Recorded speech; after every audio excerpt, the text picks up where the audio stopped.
Olá, alunos do curso Superior em Tecnologia em Cafeicultura, na disciplina de Fisiologia Vegetal, conteúdo fitohormônios, estudaremos nessa semana o etileno e o ácido abscísico, outros dois grupos de hormônios vegetais.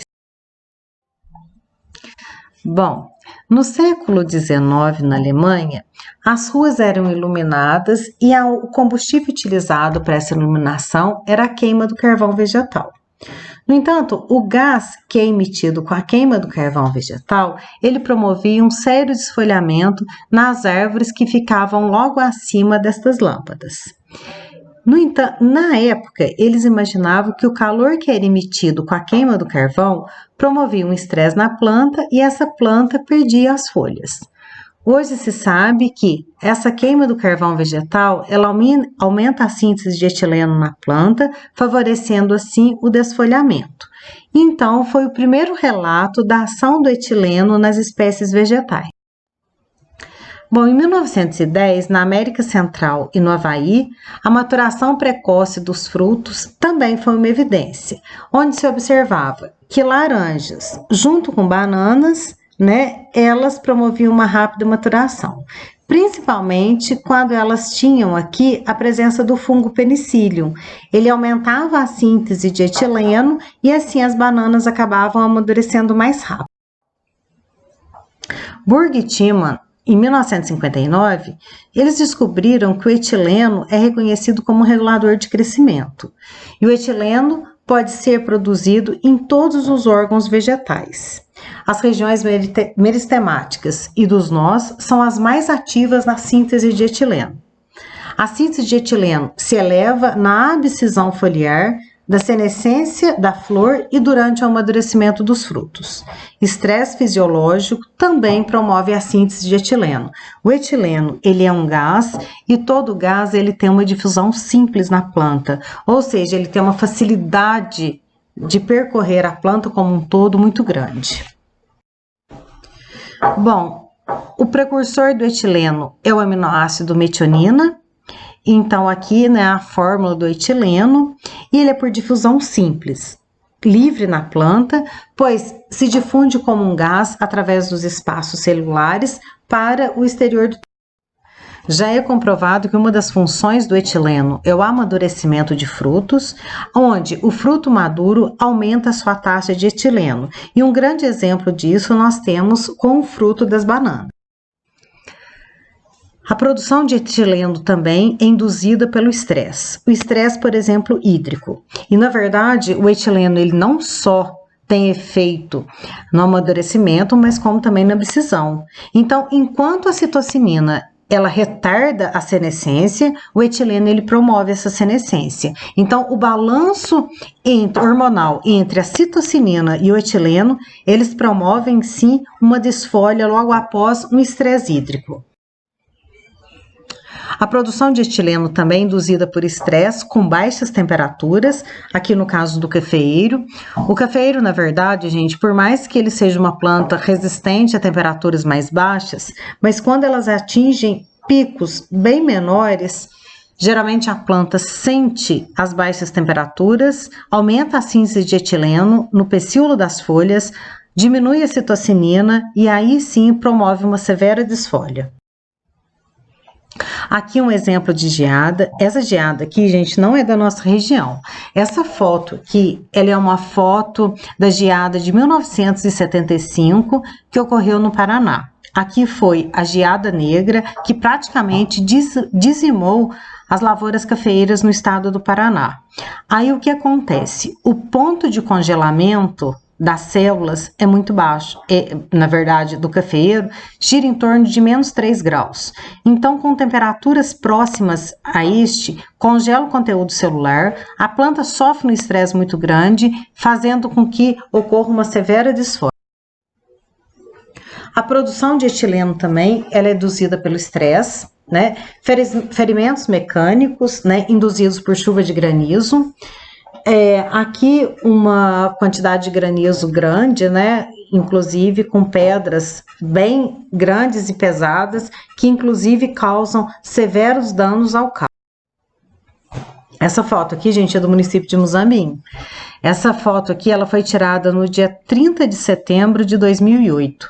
Foi uma severa chuva de granizo que ocorreu aqui. Os danos que ocorreram no prédio da cafeicultura foram assim, impressionantes. Era por volta de 20 para 5 da tarde, mais ou menos. Uma forte tempestade se aproximou. O corredor que tem no prédio da cafeicultura, todas as telhas foram jogadas no estacionamento. E logo em seguida, ao forte vendaval, veio a chuva de granizo.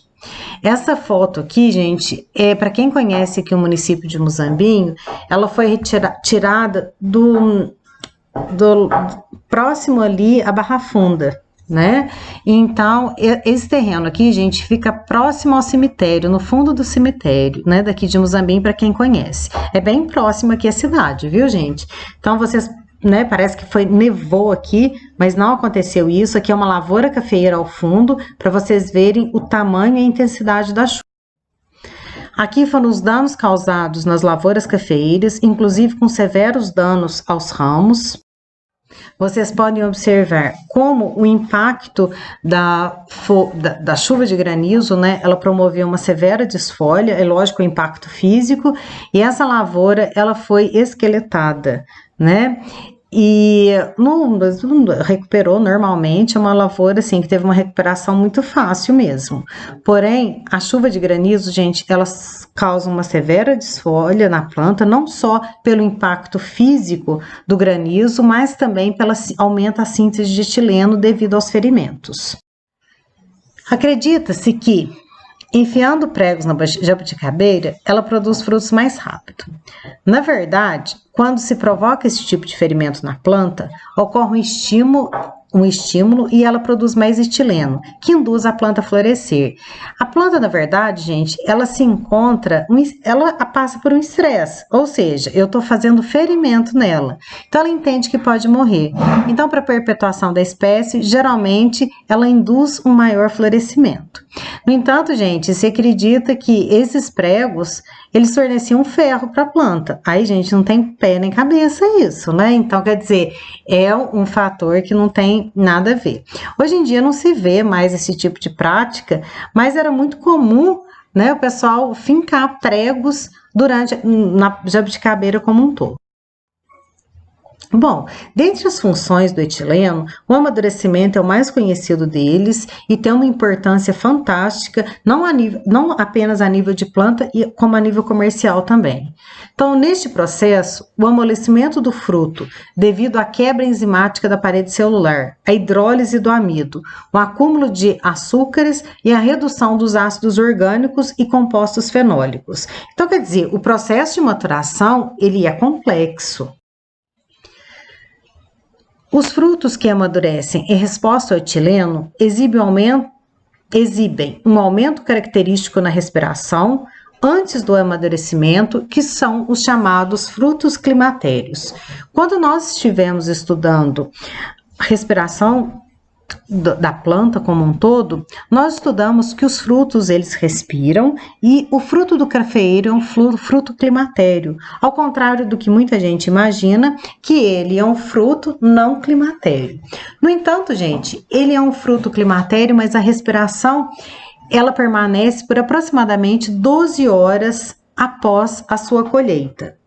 No caso da banana, da maçã, do abacate, do caqui, já são frutos que têm o processo respiratório bem acima desse período de tempo.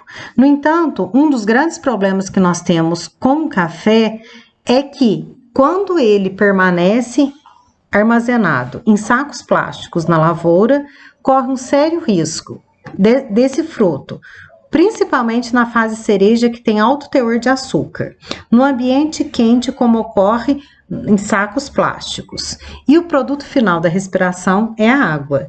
Então, esses três processos promovem o início da fermentação, trazendo aí problemas com a bebida, fermentação, problemas com a bebida, e que lá na frente o café é classificado como grão ardido. Bom, os frutos que não exibem aumento do etileno e nem da respiração são os frutos não climatérios, como é o exemplo da laranja, da uva, né? Ou seja, se eles forem colhidos verdes, eles não vão amadurecer.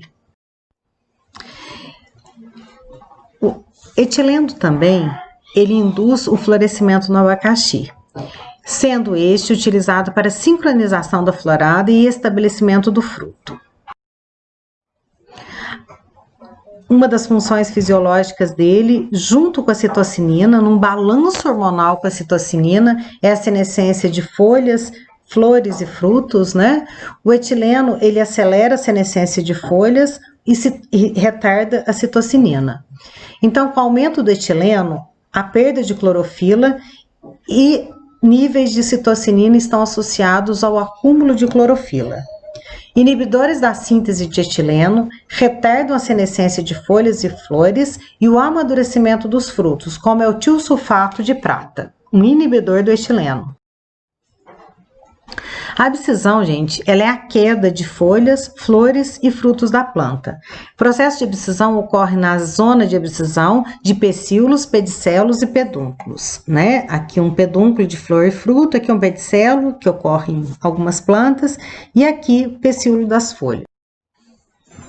O enfraquecimento da parede celular na camada de abscisão depende de enzimas degradantes. O etileno parece ser o regulador primário deste processo. Concentrações elevadas de auxinas estimulam a produção de etileno, promovendo a queda das folhas, como é o exemplo da aplicação do 2,4-D, que é uma auxina, como nós já vimos anteriormente. Bom, e quais seriam as aplicações comerciais do etileno? O uso de compostos que liberam etileno, como o Etefon, né, conhecido como Etrel, o Etefon pulverizado na forma de solução aquosa é amplamente absorvido e transportado dentro da planta.